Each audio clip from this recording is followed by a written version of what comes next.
Kemudian yang kedua adalah metode bunyi. Metode bunyi, proses pembelajaran membaca permulaan dengan metode bunyi hampir sama dengan metode eja. Perbedaannya terletak pada sistem pelafalan. Jadi kalau di metode eja, ya kita berhadapan seperti ini, B, A menjadi ba. Tapi kalau di metode bunyi seperti B itu BE dan A menjadi ba. Jadi yang di luar inilah yang metode eja. Sedangkan ini adalah metode bunyi. Nah, contoh yang lain, D, huruf D dan U itu du. Menjadi suku kata du, ini adalah metode eja. Sedangkan yang di dalam kurung, huruf tadi saya katakan huruf konsonan itu tetap harus bergabung dengan huruf vokal kalau digabung. Nah, contoh D itu kan bunyinya antara D dan E. Makanya jadi dua huruf dia kalau dibunyi, kalau di eja dia satu. Nah, setelah digabung menjadi du. Nah, jadi sama seperti ku. Ini kan huruf K dan U. Ini secara metode eja yang di luar ini. Secara metode bunyi, nah K itu kan kalau dibunyikan antara huruf K dan A. Kalau U itu tetap. Nah, jadi kalau digabungkan ku. Itulah metode bunyi. Jadi kalau di metode eja dengan metode bunyi, bedanya kalau di metode eja kita berhadapan seperti ini. BA, ba. Nah, ini metode bunyinya. Nah, jadi beda bunyi, beda eh, apa? Eja. Ini dia.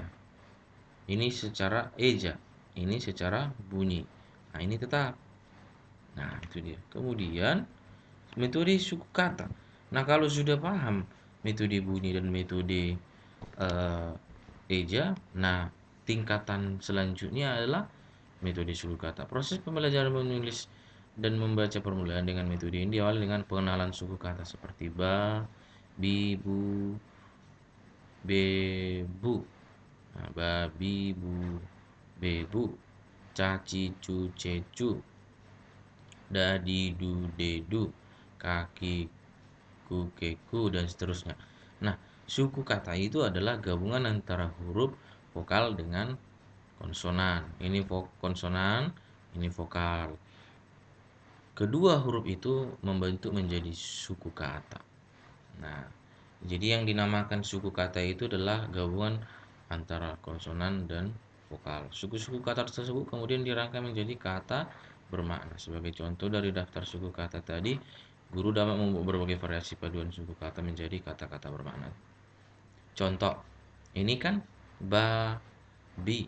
Ini kan suku kata ba dibentuk dari huruf B dan A. Nah, suku kata bi dibentuk dari huruf B dan I. Nah, dua suku kata tersebut akan membentuk menjadi satu kata yaitu babi. Kemudian suku suku kata ba dibentuk dari huruf B dan A.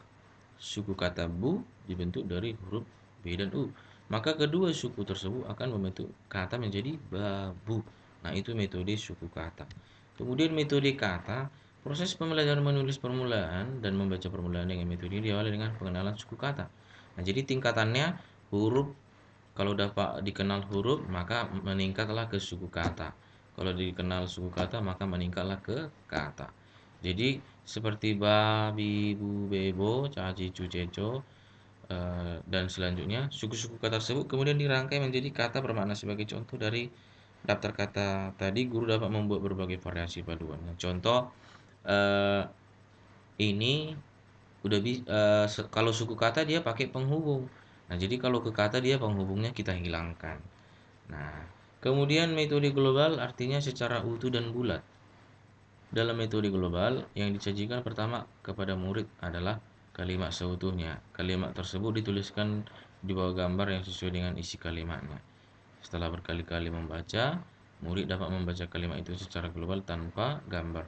Sebagai contoh dapat dilihat pada bahan ajar menulis membaca permulaan yang menggunakan metode global, memperkenalkan gambar dan kalimat. Nah, contoh ini mama, ini adalah kalimat. Metode global ini kalau dipecahkan kembali, ini terdiri dari eh, suku kata. Ini in dengan i, ma dengan ma, ini. Nah, ma. Ini masih kata dia karena belum ada penghubungnya. Ini juga masih kata. Ini kalimat yang pertama, ini kata, ini juga kata, ini suku kata. Nah, suku kata baru inilah huruf, huruf i, huruf n, huruf i, m, a, m. Jadi dari kalimat ke kata, ke suku kata dan ke huruf. Begitulah metode membaca menulis di kelas permulaan.